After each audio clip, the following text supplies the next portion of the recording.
I got a request from one of my viewers in my stream, General Jaido, to pump out a solo shuffle PvP guide for the Affliction Lock and what to do in situations where you have melee DPS attacking you. This is easily the most difficult scenario for the Affliction Lock, and the season is about to be ending.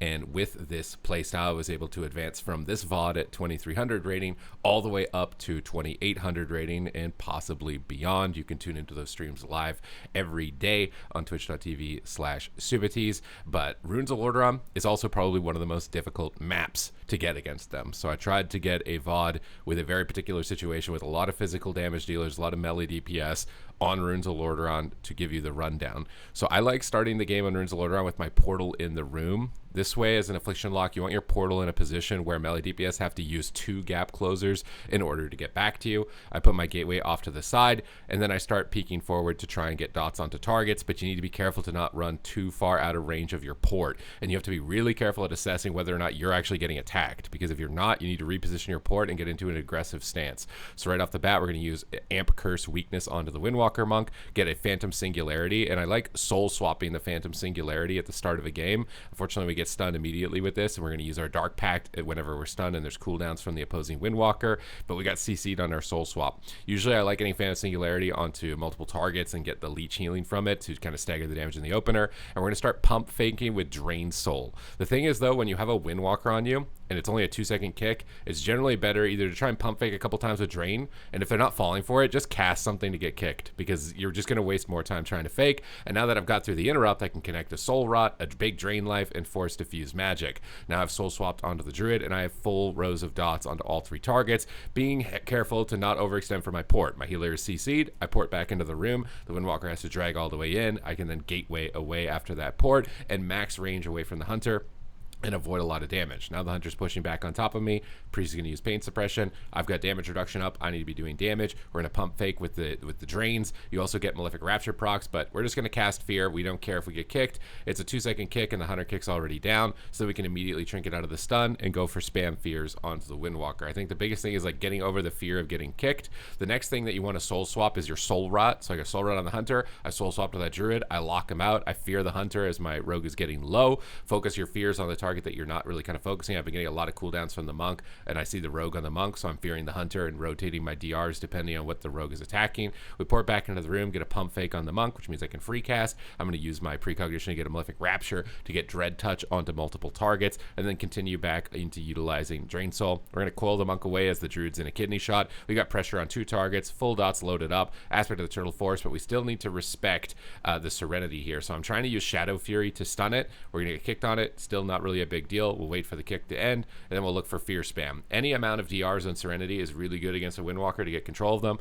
We'll Drain Life here, get full dots, soul swap those over to the Druid with the Soul Rot, and now we've got dots back onto the whole team again, and that is the main goal, is to maintain Agonies, which just fell off, but the Windwalker is going to ultimately go down, and we ended up playing a pretty decent game here, knowing that they were focusing us. But this next round is where things can change, and you need to be ready to adapt, is when you become no longer the target. If the enemy team is baiting your melee DPS and pulling them into a bad spot and focusing them, you kind of need to move your port and your gateway to a forward position and adapt to that really quickly and focus on trying to CC the healer more whenever those opportunities present themselves. But you never know if they're going to attack you, so I always start my port in the room here on Runes of Lordaeron.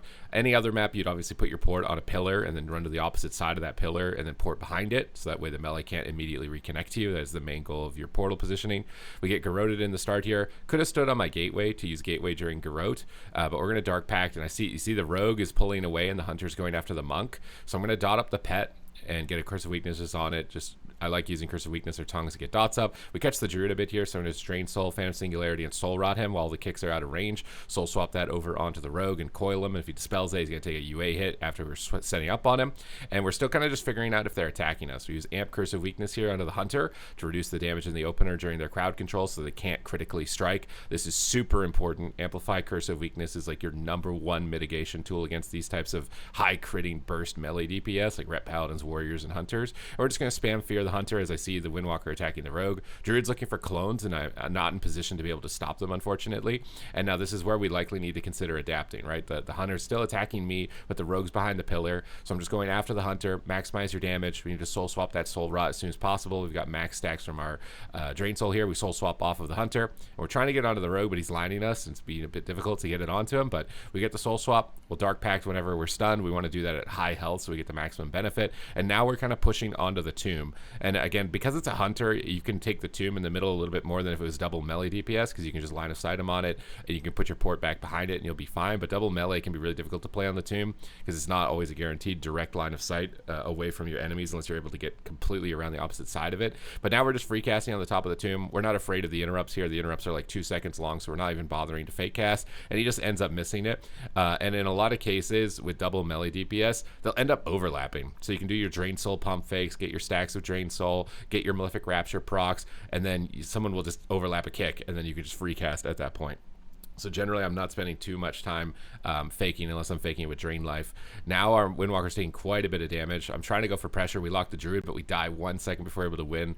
Our Priest had some cooldowns. I don't know if they had the ability to trinket, but mostly this is on the Monk. Again, whenever you're the target, you have to be focusing on defense. So the Monk repositioning their portal onto the tomb so that when our healer is crowd controlled, they can portal away from the engagement and survive, because we had tools to survive there. And that's like the main thing in Solo Shuffle, is figuring out if you're getting attacked and knowing how to recalibrate what you're doing to play defensively, and then acknowledging when you're no longer the focus target, and then recalibrating to get into an offensive position in order to make a push to close out the game. And that's constantly a calculation that you're making throughout an arena match. It's honestly one of the most enjoyable parts of the game. Here I fat finger my gateway. I don't know what that was, or maybe I intended to try and gate and get combat, but I think I just accidentally clicked it.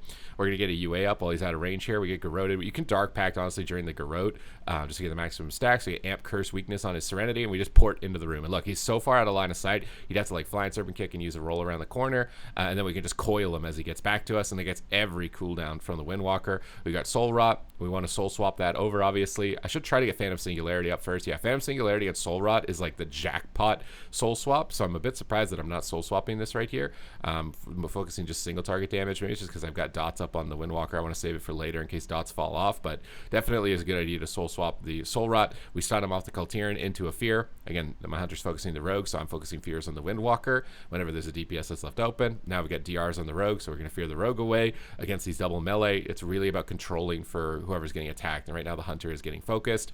Druid's out of range of spell lock. Honestly, I think my priest should either be playing directly on the tomb to line of sight clones, or playing back in the room with me, because they're in a position where they're going to be more easily CC'd. Windwalker's on me, so I'm going to coil him to avoid the interrupt to go for a Fear on the Druid. Druid tanks the Fear, and then we can reload our dots. We use our Unending Resolve here a bit aggressively. I don't typically recommend doing this. I'm a bit actually concerned why I ended up doing this in the VOD, but it allowed me to get a full row of dots on the Monk and a lot of pressure here onto the Rogue. I think it's because the Druid had no trinket. So trinket with Druid full Fear with no trinket, I wanted to get pressure out without getting stopped 30 times in a row. But this is also going to focus their attention likely back onto me, so I'm going to go defense mode, focus back at porting into the room and avoiding them. Now our Hunter is taking the tomb, and this is where we got to kind of consider readapting our strat here. I put a gateway moving towards the other side of the tomb so I can gate in and Fear if I need to. Serenity is up. We're going to CC it. Shadow Fury right away. Spam Fear. Doesn't matter if it gets dispelled. Should have just honestly gone for another Fear right there. We coil them. All of our CC to take the Serenity out of the match. You want to make sure that you're always saving at least like a half of a DR for these melee DPS, like Rets and Windwalkers that have these offensive cooldowns in order to slow down their pressure. But now they're both on me, so I got to get in range of my port. They're just going to port as soon as the Garrote is over. Our Hunter's getting pressure onto the Windwalker as he's continuing to push in, and we've just forced Touch of Karma. So now we got Soul Swap coming up. I'm going to look for a Fear onto the Druid. They just ignore my Fear. This is why I say often in a lot of cases with the double melee and the uncoordinated nature of Solo Shuffle, I just don't fake. And we get another Fear into being able to drop the Rogue just a second before the Hunter goes down. But we also have Life Swap in order to recover in this position. And it really just depends. I think against classes that have interrupts that are generally longer than 3 seconds, so like Mage Counterspell or Warlock Spell Lock, those are worth faking and trying to get through. But these melee kicks that are like 2 seconds long, you end up spending 7 seconds trying to fake them. And in Shuffle at least, someone's just going to panic and overlap a kick anyways, and then you're going to get precog. So it's, don't spend too much time in your head worried about getting interrupted constantly. I don't think it's worth it. Just use Drain Soul and your channeled spells to try and fake. And if they're not falling for that, then go for something to get it out of the way. Just make sure you're not casting when you need to port or something, because if you're kicked and you can't port right at a critical moment, then you're going to die. And that would be kind of the main takeaway. You see a sap here onto the Druid.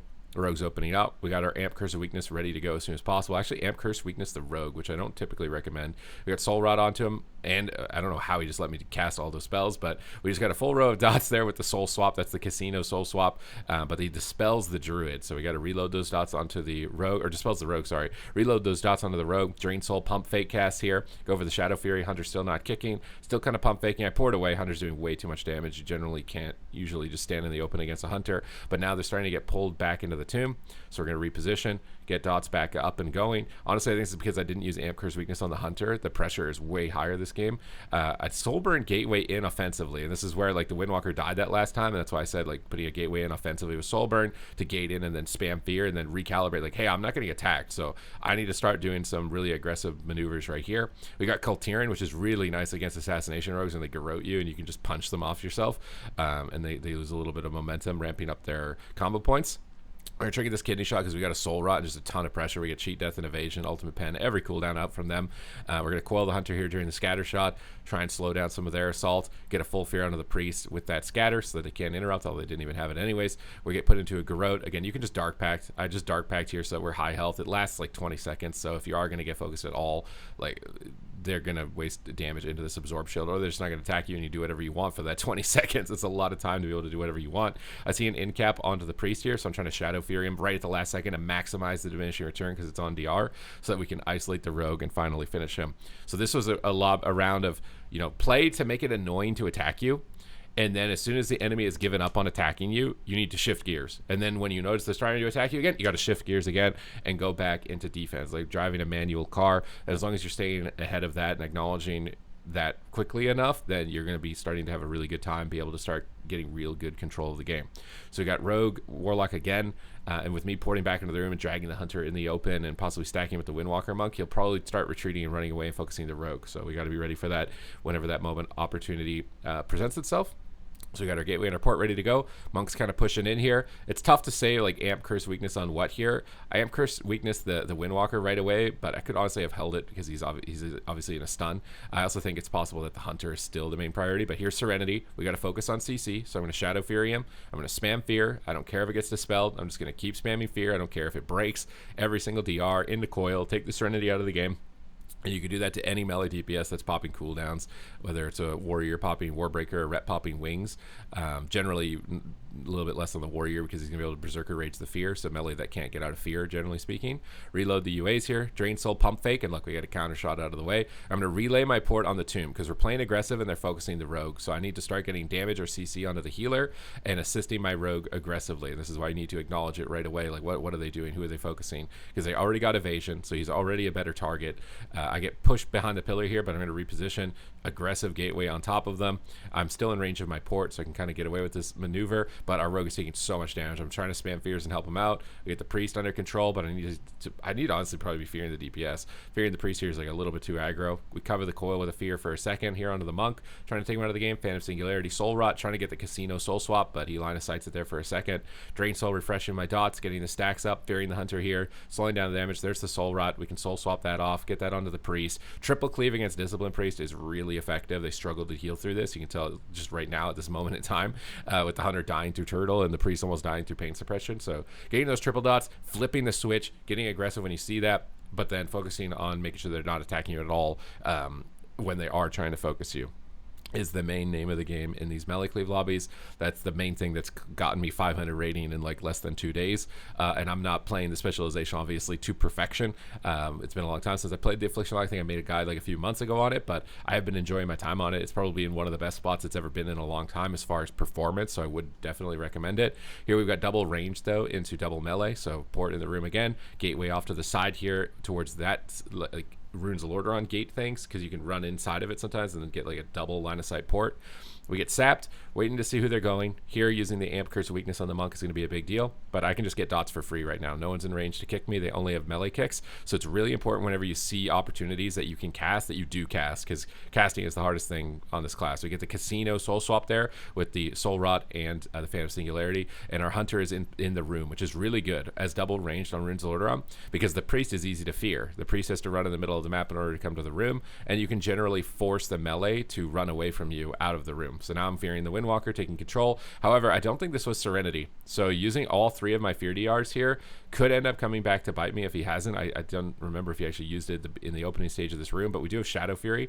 Now we put him on Pet Stun DR, so we're a bit worried. Drain Soul stacks are up. Trying to Shadow Fury him. Drain Soul stacks up onto the Rogue. We got Malefic Rapture procs. This is the really fun synergy part of Affliction, is when you're getting those procs during Drain Soul, because it's just the dread touch damage on your dots becomes really uncontrollable. We fear the Rogue last DR. Now we're rotating the fears onto the Windwalker. Just trying to slow down the game for our Hunter, get him into a better position.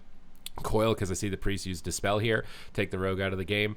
Now our Druid's in a weird spot far away from our team, and I don't have Soulburn to throw him a gateway. He repositions a bit here, which is good. We're going to just keep fearing, keep assisting the team with peels while trying to get our damage out as much as possible. The Rogue is definitely easier to kill than the Windwalker, so I would recommend focusing on the Rogue. We kill Tyrion the Rogue away from our team and get a fear onto the Priest with no trinket. Full dots loaded up on the Windwalker. Drain Soul's ticking away. Malefic Rapture procs, and we are able to dunk him and drop him and take a 5-1. Could have been a 6-0, I think. Either if I had flipped the switch a bit faster, been in a position to fear for my Windwalker, it might have been buying him more time to react. But obviously, your teammates need to understand and be doing the same types of things. And if they're reacting a little bit too slowly to when they're getting swapped to and set up on, it's going to be a lot more difficult for them to recover. But I hope you guys enjoyed this guide on what to do against melee DPS in solo shuffle. Obviously, I'm going to continue forward with news coverage and guides, everything related to World of Warcraft on the channel. So if you'd like to support me, hit the subscribe button. Thank you very much for watching, and I will see you in the next one.